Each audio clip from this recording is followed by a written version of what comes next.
사사기 2장 1절부터 10절 말씀 마음을 집중하시고 함께 읽어봅니다. 여호와의 사자가 길갈에서부터 보김으로 올라와 말하되 내가 너희를 애굽에서 올라오게 하여 내가 너희의 조상들에게 맹세한 땅으로 들어가게 하였으며 또 내가 이르기를 내가 너희와 함께 한 언약을 영원히 어기지 아니하리니 너희는 이 땅의 주민과 언약을 맺지 말며 그들의 제단들을 헐라하였거늘 너희가 내 목소리를 듣지 아니하였으니 어찌하여 그리하였느냐. 그러므로 내가 또 말하기를 내가 그들을 너희 앞에서 쫓아내지 아니하리니 그들이 너희 옆구리에 가시가 될 것이며 그들의 신들이 너희에게 올무가 되리라 하였노라. 여호와의 사자가 이스라엘 모든 자손에게 이 말씀을 이르매 백성이 소리를 높여 운지라. 그러므로 그곳을 이름하여 보김이라 하고 그들이 거기서 여호와께 제사를 드렸더라. 전에 여호수아가 백성을 보내매 이스라엘 자손이 각기 그들의 기업으로 가서 땅을 차지하였고 백성이 여호수아가 사는 날 동안과 여호수아 뒤에 생존한 장로들 곧 여호와께서 이스라엘을 위하여 행하신 모든 큰 일을 본 자들이 사는 날 동안에 여호와를 섬겼더라. 여호와의 종 눈의 아들 여호수아가 110세의 죽음에 무리가 그의 기업의 경내 에브라임 산지 가스산 북쪽 딥낫 헤레스에 장사하였고 그 세대의 사람도 다 그 조상들에게로 돌아갔고 그 후에 일어난 다른 세대는 여호와를 알지 못하며 여호와께서 이스라엘을 위하여 행하신 일도 알지 못하였더라. 아멘. 여행을 할 때 보면 요즘은 이 내비게이션이라고 하는 아주 중요한 그 도구가 있어서 출발할 때부터 내가 출발하는 그 시점에서부터 도착해야 되는 종점까지 이렇게 설정, 세팅을 하고 가잖아요. 그것처럼 우리의 날마다의 삶은 어디로부터 시작해서 어딘가를 향하여 가고 있는 거예요. 그런데 우리 인생의 큰 흐름에서 보면은 종점이 중요하죠. 그럼 우리에게 종점이 어디여야 합니까? 우리의 종점은 천국이어야만 합니다. 그렇다면 천국을 향하는 날마다 우리의 삶, 우리의 날마다 삶은 하루하루씩 감해지고 있잖아요. 감해진다고 하는 것은 줄어든다는 거예요. 그렇다는 것은 종점인 천국이 조금씩 가까이 오고 있다는 거예요. 그렇다면은 우리가 매일매일 이렇게 감해지는 날들 속에 그렇다면은 그 우리가 날마다 서야 하는 자리가 어딘가 거기는 원점이 돼야 돼요. 원점이라는 것은 변하지 않는 곳이에요. 그러면 성경은 우리의 원점을 무엇이라고 말씀하냐면 하나님 앞에 서는 것이 원점이라고 말합니다. 그러니까 우리는 날마다 하나님 앞에 서야 되고 하나님 앞에서부터 시작해야 돼요. 그러니까 우리의 시점은 원점이 되어야 된단 말이에요. 매일 시작하는 날이 원점이어야 된단 말이죠. 그리고 그 원점이 뭐냐면 하나님 앞에 이 진리를 깨달은 사람들이 종교개혁자들이에요. 그래서 종교개혁자들이 늘 앞장세운 게 뭐냐면은 하나님 앞에서라고 하는 코람데오, 우리 코람데오라는 말 많이 들어봤죠. 코람이 앞에라는 뜻이고 데오가 하나님이라는 뜻이에요, 라틴어로. 그러니까 코람데오라는 게 늘 하나님 앞에 있다는 것을 잊어버리지 않는 겁니다. 거기가 원점이에요. 오늘도 우리의 원점, 내가 서 있는 자리는 코람데오, 하나님 앞에 있어야 된다고요. 내일도 마찬가지예요. 우리의 날마다의 삶은 코람데오라고 하는 원점에서 어디를 바라봐야 될까요? 종점을 바라봐야 돼요. 거기가 어디예요? 천국이에요. 그러면 날마다 천국을 바라보면서 사는 겁니다. 그렇게 보면요, 그 원점과 종점은 같은 거예요. 하나님 앞에서 사는 삶이 날마다 결국 종점에 이르면 내가 원점에서 하나님 앞에서 살았던 것이 내가 하나님을 만나는 날이 되는 겁니다. 그러면 영적으로 보면은 원점과 종점은 같은 거예요. 그걸 여러분 믿고 살아야 돼요. 왜 우리가 변질되냐면요, 그 원점에 서지 않기 때문에 변질되는 거예요. 내가 맨날 시작하는 그 시점은 어제하고 오늘이 다른 날이 아니라 날마다 주님 앞에 서는 원점으로부터 시작이 돼야지만 종점에 이르를 때 어긋나지 않고 정확하게 가는 겁니다. 그래서 하는 사람은 변질되지도 않고요, 타락하지도 않아요. 절대로 알고 죄 안 짓습니다. 모르고는 죄 짓죠. 그래서 죄인인 건 맞아요. 그러나 알고 죄 짓지 않기 때문에 더욱 거룩해져 가는 거예요. 그게 우리 오늘 그리스도인들이 안 되니까 문제죠. 그러니까 우리가 늘 생활하는 게 뭐냐면 원점으로부터 시작해서 종점으로 날마다 가고 있다. 그래서 원점과 종점은 똑같은 거다. 그걸 늘 믿고 가야 되는 겁니다. 왜 이렇게 장황하게 말씀드리는가 하면 오늘 이 본문에 보면은요, 여호와의 사자가 길갈에서부터 복임으로 올라오셨다. 그러니까 여호와의 사자라는 건 결국 하나님이 나타나셨다는 의미예요. 그런데 길갈로부터의 복임이라는 것이 어떤 의미인가? 이게 이제 중요한 포인트예요. 그러니까 길갈이라고 하는 것은 그들이 가나안에 들어와서 첫 번째 머무는 곳이 길갈입니다. 그들이 요단강을 건넌 다음에 첫 번째 머무는 곳, 거기 길갈, 거기는 중요한 세 가지 의미가 있어요. 자, 여호수아 4장 5장에 보면 아주 자세하게 그 말씀이 기록되어 있습니다. 그런데 요단강을 건널 때 요단강 중심에서 돌 12개를 각 지파들이 하나씩 다 짊어매고 와요. 그리고 길갈에 도착하자마자 거기다가 12돌을 쌓습니다. 그리고 거기서 하나님께 기념비로 삼고 예배를 드리는 거예요. 그 다음에 한 일이 뭐냐면은 할례를 행한 것이에요. 그들이 광야 40년 동안 할례를 행하지 못했는데 마침내 길갈에 이르러서 할례를 하는 거예요. 할례가 뭡니까?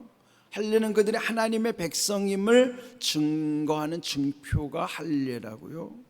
그리고 그들이 할례라고 하는 언약을 맺는다는 것은, 여러분, 언약은 즉 계약을 맺는 거는요, 종과는 계약을 안 맺는 거예요. 그들이 이전에는 애굽에서 종으로 살았어요. 그런데 그들 조상 아브라함과 맺었던 계약이 있어요. 그래서 이들과도 다시 계약을 갱신하는 건데 할례를 통해서 그들과 갱신하는 거예요. 언약을, 계약을 다시 맺는 거예요. 그럼 계약을 맺는 거는 동등한 입장에서 계약을 이루는 거죠. 하나님과 이들이 동등한 입장이라는 거예요. 그럼 뭐예요? 자유인이라는 거예요. 이전에는 너희가 종으로 살았지만 종은 뭐예요? 자기가 계약을 맺을 수도 없지만은 계약 당사자들끼리는 동등한 파트너의 관계란 말이죠. 그렇다면 우리가 하나님과 언약 백성이라면 하나님이 우리를 동등하게 여겨주셨다는 걸 한번 생각해 보세요. 상상도 못할 일이죠. 우리가 어떻게 하나님과 동등할 수 있습니까? 그런데 언약의 테이블 가운데 우리를 불러주신 거는 너하고 나하고 종의 관계가 아니라 파트너, 동행자로 살자 말이야. 이게 얼마나 대단한 거예요? 그렇게 해서 여러분이 자유인이 된다는 것은 뭘까요? 자유인이 된다는 것은 자기가 선택할 수 있는 권한이 있는 게 자유인이에요. 그래서 여러분이 기도할 때 내가 할 수 있는 선택을 가지고 기도하지 마세요. 그러나 하나님이 이미 우리에게 주신 자유의지는 하나님이 주시는 은혜란 말이에요. 내가 할 수 있는 건 감사함으로 내가 감당하면 돼요. 모든 거를 다 이건 어떻게 할까요? 저건 어떻게 할까요? 그건 믿음이 좋은 것 같지만 그렇지 않아요. 정말 중요한 건 하나님께 물어야 되지만은 사소한 것은 하나님은 다 내게 선택할 수 있는 길을 주신 거예요. 그러니까 그게 안 되니까 세상 사람들은 불안해서요, 이사 가는 것도, 결혼식 하는 것도, 집안의 큰 대소사를 앞두고 다 물으러 간단 말이에요. 손 없는 날을 받으러 간단 말이에요. 그러니까 우리 그거 안 하잖아요. 왜? 하나님 우리에게 선택의 권리를 주셨으니까. 하나님은 우리에게 그건 자유롭게 하게 하신 거예요. 그러니까 그는 그냥 우리가 감사함으로 감당하면 되는 거예요. 하나님이 늘 함께 하시고 지켜주시니까요. 그러니까 여러분 기도할 때 사소한 것까지 다 물으면 믿음이 좋은 것 같지만은 안 그래요. 하나님이 주신 자유의지는 내가 선택하고 누리는 거예요. 그게 자유인이란 말이죠. 누군가가 한 번은 그런 간증을 하더라고요. 자기가 대학을 졸업한 다음에 금식을 하면서 기도했대요. 응답이 없었대요. 그런데 말씀 속에서 깨닫게 하시는 것은 내가 하나님께 내가 무엇을 해야 될까 구했더니 나는 내가 가야 하는 하나의 길을 위해서 기도했는데 나중에 말씀 속에서 깨우쳐 주시는 것은 하나의 길이 아니라 다양한 길, 한 차로를 주신 게 아니라 여러 차선 속에 여러 길들이 있잖아요. 그렇죠? 차선을 주신 거예요. 차로를 주신 거예요. 그러면 1차선, 2차선, 3차선, 4차선, 무슨 8차선, 어떤 사람은 16차선, 어떤 사람은 그보다 더 많은 차선이 있어요. 그는 하나님이 우리에게 주시는 다양한 길 속에 그는 선택은 내가 하는 거예요. 그걸 여러분 잘 생각하셔야 돼요. 그건 하나님이 우리에게 주신 거예요. 그러니까 이 자유의지도 하나님의 은혜 가운데서 자기가 하나님께 감사하면서 잘못된 길을 가지 않으면 돼요. 하나님이 기뻐하시는 길 안에서는 얼마든지 자유롭게 선택하고 누리게 하시는 하나님의 은혜가 자유의지란 말이에요. 그러니까 그렇게 언약 백성으로서의 할례를 맺게 해주셨을 뿐만 아니라 그 길갈에서 두 번째로는 유월절을 지키는 거예요. 그동안 하지 못했던 것이었죠. 그러니까 이런 게 회복이 되게 하시고, 더 중요한 것 세 번째로 여호수아 5장에 보면은 갑자기 여호와의 군대 장관이 칼을 들고 나타나신 거예요. 그때 그 여호수아가 신을 벗고 그 앞에 무릎을 꿇은 거예요. 그는 뭐냐면 하나님이 임재하심을 보여주신 거예요. 그게 제일 중요하죠. 하나님이 너희와 함께하고 있다.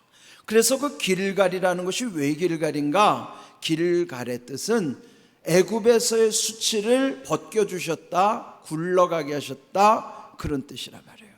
그러면은 이들이 가나안에 와서 첫 번째 머무는 곳에서 그렇게 하나님의 임재와 하나님의 약속을 이루신 거고, 또 하나님의 함께 하심에 대해서 다시 한번 말씀하면서 그들이 왜 복임이라는 곳에 있는가 하면은 5절을 미리 보시면요, 그곳 이름을 복임이라 한 것은 그 앞에서 보면 백성들이 소리 높여 울었다. 그들이 통곡하면서 눈물을 흘린 거예요. 왜 울었는가? 하나님의 말씀 가운데 책망의 말씀이 있었거든요. 자, 1절 후반부 보면은 1절을 보시면은 말씀하기를 너희를 애굽에서 올라오게 하고 내가 너희 조상들에게 맹세한 땅으로 들어가게 하였으며 내가 이르기를 너희와 함께한 언약을 영원히 어기지 아니하리니. 자, 이렇게 하나님은 언약을 지켜가고 계신데 문제는 이들이 언약을 파기한 거예요. 그런데 2절 너희는 이 땅의 주민과 언약을 맺지 말며 제단들을 헐라 했건을 어찌하여 어겼느냐 이 말이에요. 이들이 이 가나안에 와서 하나님과 약속을 소홀히 여기고 그 제단도 우상의 제단들도 헐지 않고 그 백성들과 그냥 대충 그냥 살아가는 것, 여기에 하나님이 진노하신 것입니다. 그러면 만약 그렇게 될 것 같으면 3절 셋째 줄 보면은 그들로 인하여 너희 옆구리에 가시가 될 것이고 그들의 신들이 너희에게 올무가 될 것이다. 그러니까 가시와 올무가 되는 것은 너희가 약속을 어겼기 때문에 결국 이렇게 됐다는 것을 말씀하는 거예요. 그래서 그들이 눈물을 흘리면서 돌이켜 회개하는 것이지만은 그러나 얼마 가지 못하는 거예요. 6절을 보시면은 결국 그들이 그 땅을 차지한 다음에 7절 여호수아가 사는 날 동안, 그리고 8절 그리고 여호수아와 함께한 사람들이 있는 동안만 여호와를 잘 섬겼더라 그런 거예요. 하나님의 은혜를 경험한 세대들만 그들이 사는 날 동안에만 하나님을 잘 섬겼고, 결국 여호수아가 죽은 다음에 10절을 보세요. 그 다음 세대들은 그 조상 그 동안에 있었던 9세대들은 다 죽었고 그 후에 일어난 다른 세대는 여호와를 알지 못하며 여호와께서 이스라엘을 위하여 행하신 일도 알지 못하였더라. 이 문제는요, 다음 세대가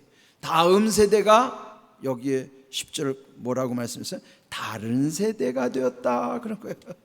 다른 세대, 다음 세대가 다른 세대가 됐다는 거, 달라졌다는 건 변질됐다는 거예요. 다른 세대가 더 좋아져서 변화되면 좋은데 좋은 쪽으로 변화된 게 아니라 나쁜 쪽으로 변질된 거예요. 왜? 하나님을 잊어버렸으니까요. 이거 우리가 심각하게 생각해야 돼요. 우리도 다음 세대를 위해서 지금 계속 기도하잖아요. 그런데 다음 세대가 다른 세대가 되면 안 됩니다. 다른 세대라는 거면 변질된 세대, 지금 우리의 신앙과는 아무 상관도 없이 살아가는 세속화된 신앙으로 살아가는 우리의 자녀들이 된다면은 하나님과는 멀어지는 것이고 하나님과는 끊어지는 거예요. 이게 비참해지는 것입니다. 그래서 지금 이걸 탄식하는 거예요. 그들이 하나님을 경험한 세대들이 사는 날 동안만 하나님을 잘 섬기고 그 이후에 다음 세대들은 하나님을 다 잊어버리는 세대. 이게 비극의 세대죠. 오늘 우리가 내 믿음 지키는 것도 중요하지만은 다음 세대에게도 믿음을 이어주는 것, 그것이 이전 세대와 이후 세대가 함께 하나님의 임재를 경험하는 자리가 예배란 말이에요. 그러니까 예배를 소홀히 하면 안 돼요. 예배 소홀히 여기면서 믿음 좋은 사람이 있다는 건 거짓말이에요. 믿음 좋은 사람은 결코 예배를 소홀히 여기지 않습니다. 그런데 예배 소홀히 여기면서 믿음을 지키겠다고요? 그런 넌센스입니다. 그건 허위예요. 허위, 거짓이에요. 그거는 예배를 소중히 여기는 사람이 믿음을 지켜나갈 수 있을 뿐만 아니라 믿음이 계승되는 거란 말이에요. 그래서 자녀들에게 여러분, 예배의 자리에 예배를 드리는 모습, 예배 드릴 수 있도록 함께 하는 것, 함께 예배 드리는 것이 신앙이 전수되게 하는 거예요. 신앙 이어주는 겁니다. 그 소중히 여겨야 돼요. 그거 무시해서, 지금 오늘 우리의 문제는 그런 거예요. 왜 자녀들이 더 믿음이 좋은 세대들이 돼야 되는데 믿음이 없어지는 세대가 될까요? 이거 심각하단 말이에요. 나보다 더 좋은 믿음의 후대들이 돼야 되잖아요. 그러려면은 내가 예배 드리는 모습을 보여줄 뿐만 아니라 그들도 예배 속으로 함께 들어오고 예배에 참여하는 자들이 돼야지만 하나님을 경험하는 세대로서 하나님이 그들을 통해서 더 귀하게 더 잘되게 하시는 거예요. 오늘 주신 귀한 말씀, 다음 세대의 문제는 하나님을 잊어버리는 게 문제란 말이에요.